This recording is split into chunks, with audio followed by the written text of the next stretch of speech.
Rugby World Cup 2023. They've made some changes to how it's going to work compared to previous editions of the Rugby World Cup. The cynical part of me thinks the timing's pretty convenient given that World Rugby has been under the gun a little bit recently with all the concussion news from former players. There's a big lawsuit coming World Rugby's way in terms of former players who've got all kinds of memory issues. And I think it was just last week we had a new organisation called Progressive Rugby with James Haskell, Jamie Cudmore and whatnot. They've organised this group which is going to really, keep World Rugby accountable and make proposed changes for player welfare, basically, especially in the realms of concussion. And all of a sudden we get a bunch of updates for the Rugby World Cup 2023, all about player welfare. Now, I get the feeling that an organisation as big as World Rugby probably can't get things organised in a few days. So this was probably coming for quite some time. It's just the timing just seems a bit, cynical side of me seems a bit convenient. But yeah, I would imagine it's been in the pipeline for quite some time. They can't just do stuff at the drop of a hat when they're such a big organisation. What are the changes they're talking about? They talked up player welfare, as I mentioned, and they've enhanced the match schedule. By enhanced, it seems to mean they're basically going to give more rest. So when I say more rest, it'll mean at least 5 days prep time for all matches. So the pool stage of the Rugby World Cup is being extended by a week. The way things were, especially the smaller teams. I remember Russia at the last World Cup had 1 week with a really short turnaround. I think Uruguay had 1 week. I remember Fiji had a short turnaround. Most countries had at least one sharpish turnaround, and a few countries had like a 4-day. Or was it even shorter? It was really short turnaround. I think 4 days. And yeah, it's usually the smaller teams that kind of get the short end of the stick with the fixtures list, right? The big boys tend to get a better go of it, but not always. But yeah, just generally speaking. So at least 5 days prep time for all matches. Pool stage is extended by a week. And they're also tying this into the economic benefits for France, saying the pool stage being extended by a week is going to mean tourists and whatnot stay longer, so there will be increased economic benefits for the tournament going a week longer as well. Not everybody's happy because apparently the RFU and the English Premiership are objecting and saying that it's going to influence the domestic season over there in the UK.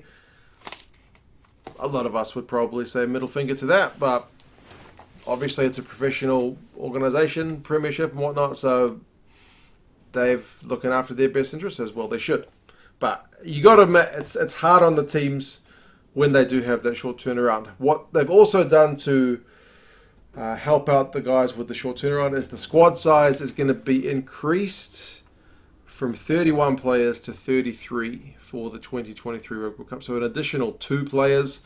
You saw at the last World Cup, some squads only took 2 halfbacks, some took 3 halfbacks. There were some positions which was either one more of this or one fewer of that kind of thing. So that'll mean, I would say, all the squads will probably have 3 nines going into it, 3 hookers and whatnot. So, yeah, I can't imagine huge changes, but it's just a little bit of extra buffer room for the coaches, right? And it means if you are going to rotate a lot of the squad, you've got a couple more fresh legs that you can call upon for some of those games. So, yes, increased rest, increased squad size. And they've also talked about load reduction.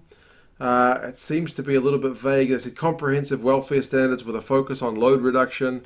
The main kind of actual point that I could find on that one was the fact that they are reducing the travel volume and they're reducing the travel time. And again, I'm sure I did videos on it prior to the 2019 World Cup. You looked at some of the fixtures list. Japan, I think, had a pretty good...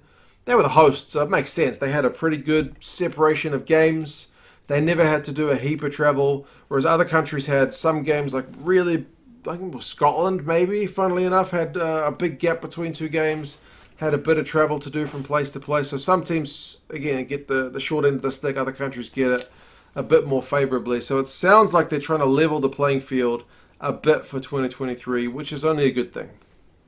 Because the smaller countries at the World Cup have a hard enough time as it is, playing the fully professional countries, and yeah, having worse travel and less rest doesn't make things any easier for them. So can't complain about that. Apparently they consulted with Brian O'Driscoll, Jason Robinson, and Melody Robinson, former women's player, and all these people. So yeah, economic boost, safer players. It all sounds pretty good. Fair competition. Longer World Cup, man. I'm not complaining. They are going to release the full fixtures list on the 26th of February. And they also boasted about the fact that the progress they've been making is good, saying that in 2015 there were 2.08 injury replacements per game, so actual injuries, whereas that was reduced to 1.13 in 2019. So World Rugby blowing their own horn a little bit, saying they're getting it right. Fair enough if they are. Seems like a step in the right direction for me, but not going to be universally popular. What do you guys reckon? Do you think it's a good thing? Or do you like that kind of compact schedule, which means the coaches have got to be really on their toes to find solutions to the quick turnaround? But anyway, World Cup 2023. Not that far away.